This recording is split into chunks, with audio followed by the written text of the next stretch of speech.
Bonjour, cap sur la Suède et plus précisément sur les actions suédoises avec mon invité du jour, Jonas Jacobsson, qui est le fondateur de Nordic Equities. Jonas, bonjour. Merci beaucoup. Vous allez bien? Merci d'être ici.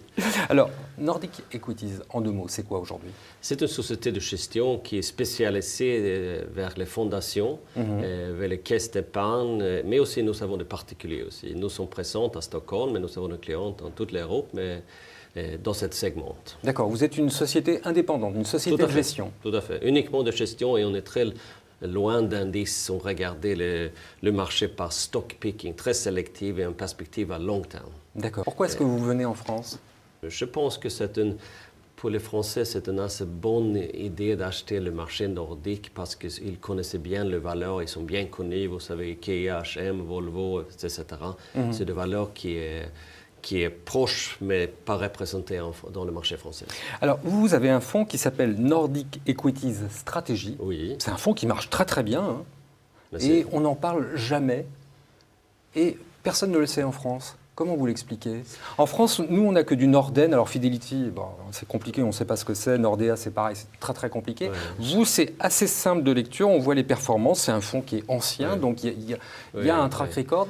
Pourquoi est-ce que vous n'êtes pas plus présent sur le marché français? On a eu les agréments par l'AMF pour la commercialisation ici en France depuis 2010. Et petit à petit, on essaie d'être plus en plus présent ici en France.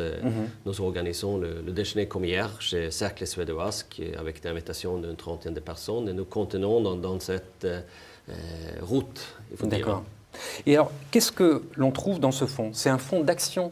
C'est un fonds d'action scandinave ou suédoise? Scandinave. C'est les 4 pays.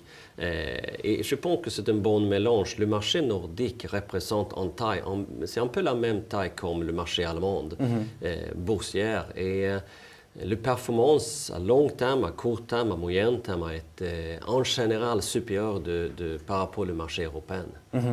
Et alors comment vous expliquez ces performances? Parce que tous les marchés sont en difficulté. Alors vous aussi, vous avez baissé depuis le début de l'année. Mais qu'est-ce que vous avez de plus aujourd'hui?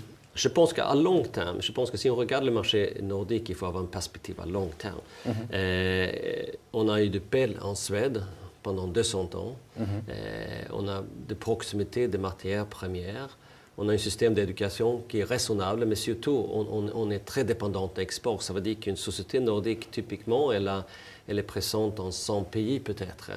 Ça veut dire que s'il y a un problème en Chine, on est plus actif en France. S'il y a un problème en Brésil, on est plus actif aux États-Unis. Je pense que c'est la flexibilité qui a donné la surperformance à long terme. Qu'est-ce qui ferait aujourd'hui qu'on investisse dans ce fonds en 2016 ?